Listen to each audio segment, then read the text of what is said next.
with her project number 6, Research Europe. 7, I was checking again, research the topic, titled Into the Wild Americana, Miss Patty Grafton, and it reads, Into the Wild conjures up images of beautiful, rugged, untamed natural landscapes, uncultivated and uninhabited land, a place ripe for pioneering people ready to tame its beauty and establish order. Such is the history of Pennsylvania, as early pioneers settled into the wild America. Thank you, Mr. Toastmasters. Smell the aroma of fresh baked apple pie. The aroma of fresh baked cherry pie. The spices of that pumpkin bread.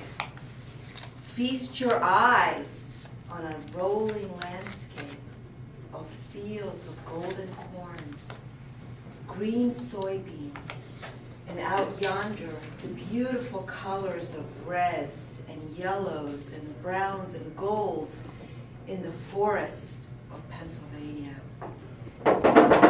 Listen to the clickety-clock of the horses' hoofs as they enter the paved drive in front of you, as they're carrying their black carriages with their passengers to destinations unknown. Talk, the talk of the land. Good morning, how you-uns doing today? Not how you all doing today. This is the heartland of America. The second state ratified into the Union, Pennsylvania.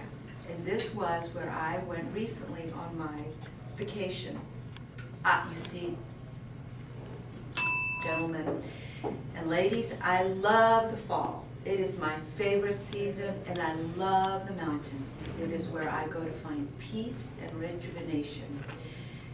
And so I traveled to Pennsylvania to visit friends and be in the mountains and explore the farmlands. So as I traveled in the mountains through these winding roads with fields and fields of endless farms and forests, experienced the wonderful food that came from the farmlands, all organically grown, and ate some of those delicious cherry pies and pumpkin breads from the Amish farmers, I found myself discovering the wilds and the early history of Pennsylvania. Pennsylvania was the land of the Susquehanna and the Shawnee Indians. It wasn't until the 1600s that the first Europeans colonized it. The Spaniards came and found it to be vast forests of land. And so they called it L'Arcadia, which was to them the wooded lands. In 1682, the British were colonizing it, and there was land battles between the Indians and the British. King Charles of England granted the land in 1682 to William Penn as a debt owed to his father. William Penn inherited all this land. He was a pioneer, entrepreneur real estate man, and he was a champion of freedom and religious freedom and democracy. William Penn named the land Pennsylvania after the woods. You see, the name Sylvania is a Latin word for woods, henceforth Pennsylvania, so it was Penn's Woods.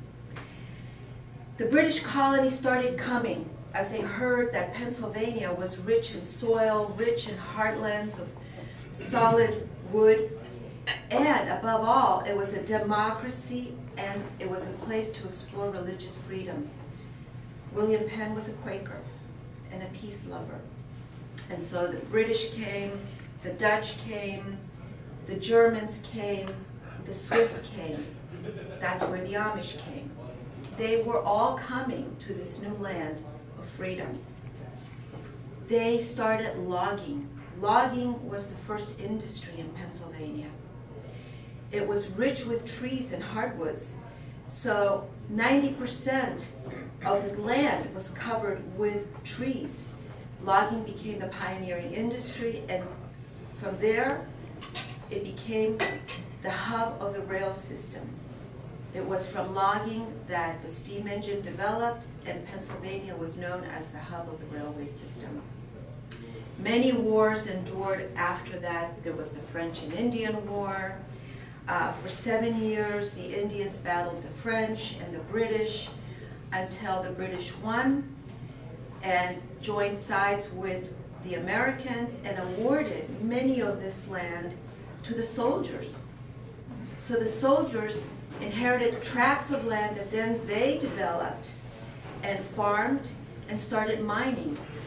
Oil was discovered. Kerosene became one of the biggest industries of that period.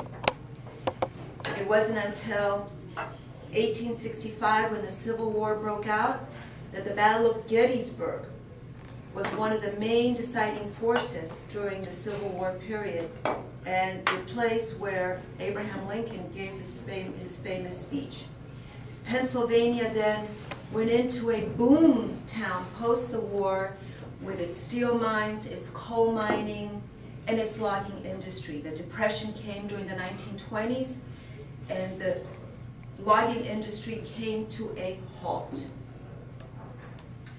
After that, steel and coal took off like wildfire. It wasn't until the mid-20th century, when more immigrants started arriving, that battles started to ensure and manufacturing took over, that the manufacturing came to an end. Places like Allentown died. All of a sudden, there was no more manufacturing. Steel was being produced and imported from abroad, and Pennsylvania hit a low point in the economy. Today, Pennsylvania is a macrocosm again of what's happening politically and economically. It is rich now in natural gas. Shale has been discovered, and Chevron, as of just recently, purchased mining rights for natural gas. As I traveled in Pennsylvania, the road construction and the bridge construction was abound everywhere. President Obama put into act the recovery funds to build our infrastructure, and Pennsylvania is back at work building roads and bridges. The farmlands of the Amish people are still lived and produced the way they were hundreds of years ago. The architecture is the original deal. My goodness, you don't have to go to Celebration. Go to Pennsylvania so you can experience true federal, true colonial, Victorian architecture. It is beautiful. I encourage you and invite you to go into the wild Americana. Thank you.